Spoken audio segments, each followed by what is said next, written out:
Welcome to my class.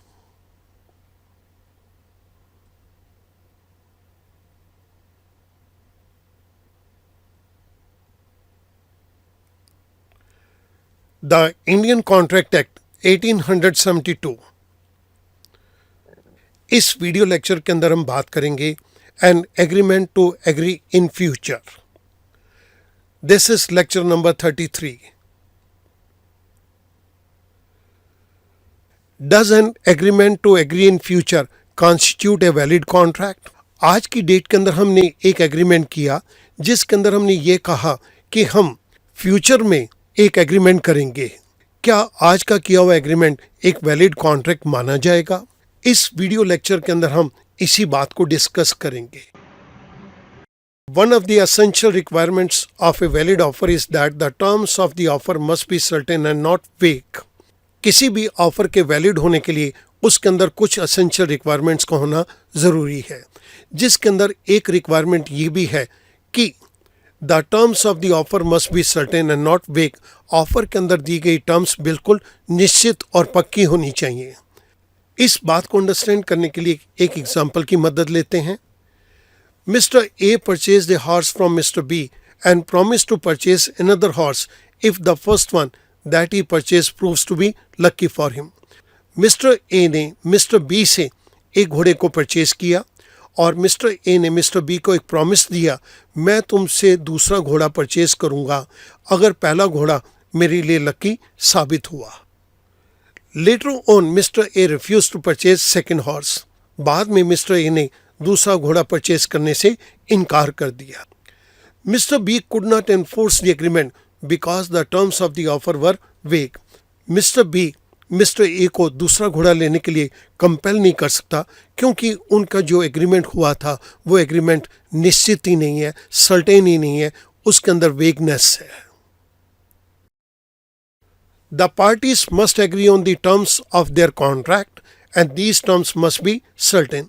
दोनों parties contract के अंदर दी गई टर्म्स के ऊपर एग्री करें और ये टर्म्स बिल्कुल निश्चित होनी चाहिए. The court will not enforce a contract in which the terms of an offer are uncertain. जिस पर्टिकुलर ऑफर के अंदर टर्म्स अनसर्टेन हो, कोर्ट उस कॉन्ट्रैक्ट को लागू नहीं करेगी. Let us take up an example. If mister A enters into an agreement with mister B today that mister B shall agree with him in a future agreement. अगर mister A mister B के साथ आज एक agreement करता है कि mister B उसके साथ फ्यूचर में एग्रीमेंट करने के लिए एग्री कर रहा है, then the agreement enter today shall not become a valid contract because the terms of the offer are not certain. तो जो एग्रीमेंट आज किया गया है वो एक वैलिड कॉन्ट्रैक्ट नहीं है क्योंकि इसके अंदर ऑफर के टर्म्स सर्टेन नहीं है. मिस्टर बी फ्यूचर के अंदर किन टर्म्स और कंडीशन के ऊपर एग्री करेगा, ये टर्म्स और कंडीशन आज वाले एग्रीमेंट में तो बताई नहीं गई. जब आज वाले एग्रीमेंट के अंदर इन टर्म्स को नहीं बतलाया गया, then the offer is not certain. Let's take up one more example. Mister P is a film producer. Miss A is an actress. Mr. P enters into an agreement with Miss A that she will agree to work in his next movie on the terms to be decided in future. Mr. P ने एक agreement miss ए के साथ किया. Miss ए उसके साथ next movie के अंदर काम करेगी जिसकी टर्म्स फ्यूचर के अंदर डिसाइड की जाएगी.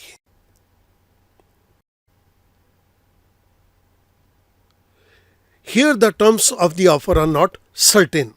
यहाँ पर जो एग्रीमेंट आज किया गया है उसके अंदर किन टर्म्स और कंडीशन के अंदर फ्यूचर में एग्री किया जाएगा कुछ भी नहीं बतलाया गया. So the terms of the offer are not certain. Therefore an agreement to agree in the future will not constitute a binding contract. आज की डेट के अंदर हमने एग्रीमेंट किया कि हम फ्यूचर के अंदर एक एग्रीमेंट के लिए एग्री करेंगे, then today's agreement is not a binding contract. Entering into an agreement to agree in future is no agreement in the eyes of law. कानून की नज़र में आज अगर कोई एग्रीमेंट किया गया है जिसके अंदर ये कहा जा रहा है कि हम फ्यूचर में एग्री करेंगे एग्रीमेंट के लिए, then today's agreement is no agreement in the eyes of law. An agreement to agree in future is not capable of becoming a contract because unless all the terms of the contract are agreed upon, there can be no binding contract between the parties. इस बात का agreement कर लेना कि हम future में agree करेंगे, ये कॉन्ट्रैक्ट बनने के योग्य नहीं है, क्योंकि जब तक कॉन्ट्रैक्ट की सारी टर्म्स और कंडीशन के ऊपर दोनों पार्टीज एग्री नहीं करती, there can be no binding contract between the parties. और जब हम ये कहते हैं कि हम फ्यूचर में एग्रीमेंट करेंगे, तो फ्यूचर में किन टर्म्स और कंडीशन के ऊपर एग्रीमेंट करेंगे, वो टर्म्स और कंडीशन तो हमने क्लियर करी ही नहीं. जब हमने वो टर्म्स और कंडीशन ही नहीं क्लियर करी, तो जो आज की डेट के अंदर हमने एग्रीमेंट किया, ये दोनों पार्टीज के अंदर बाइंडिंग नहीं होगा. Both the parties must agree on all material terms of the agreement at the time of the formation of the contract. Student यहाँ पर नोट करेंगे, material means significant. जिस वक्त कॉन्ट्रैक्ट की फॉर्मेशन की जा रही है, दोनों पार्टीज सारी सिग्निफिकेंट टर्म्स के ऊपर एग्री करें.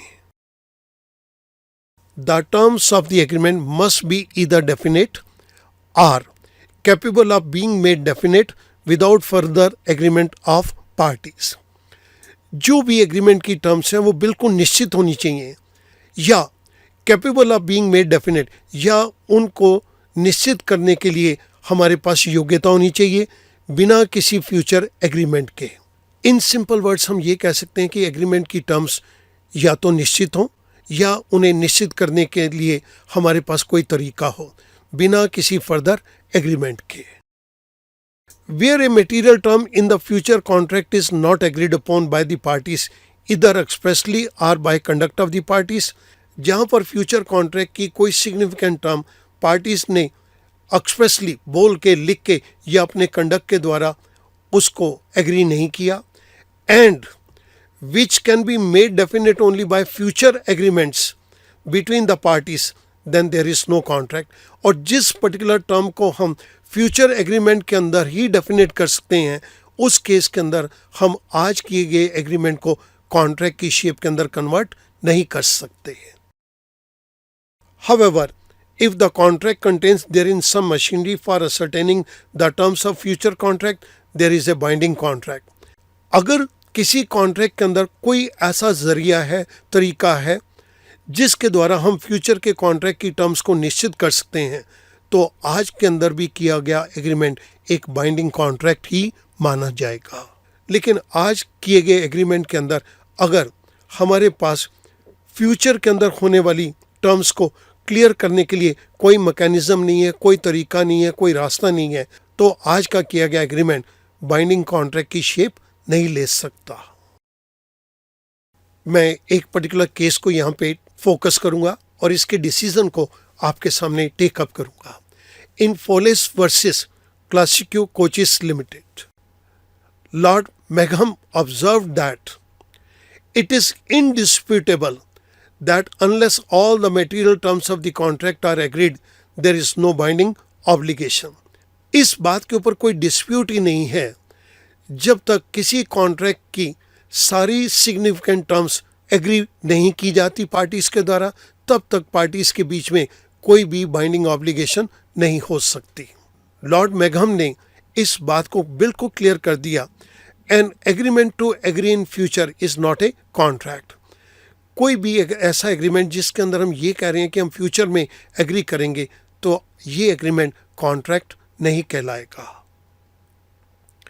Similarly there is no contract if material term is neither settled nor implied by law and the document contains no machinery for ascertaining it.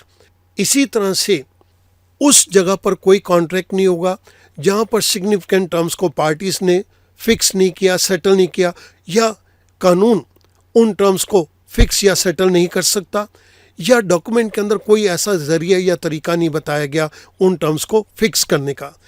उन सभी केसेस के अंदर there is no contract. However, if an agreement contains a machinery for ascertaining a vague term, the agreement is not void. Lord मैघम ने इस बात को बिल्कुल क्लियर कर दिया, अगर एग्रीमेंट के अंदर कोई भी जरिया ऐसा है, कोई भी मैकेनिज्म ऐसा है जिसके थ्रू हम वेग टर्म्स को निश्चित कर सकते हैं तो वो एग्रीमेंट वॉइड नहीं होगा। सो जहाँ पर फ्यूचर के एग्रीमेंट की टर्म्स को भी निश्चित करने का कोई जरिया है, कोई तरीका है, in that case that agreement will not be void one, it will B a perfect contract. तो स्टूडेंट, हमने इस वीडियो लेक्चर के अंदर इस बात को क्लियर कर दिया, an agreement to agree in future is not a contract. और अपने पॉइंट को सपोर्ट करने के लिए हमने लॉर्ड मैगम की इन स्टेटमेंट्स को लिया है। मैं उम्मीद करता हूं that this particular line, an agreement to agree in future, it will be very much clear to you now. Thank you very much.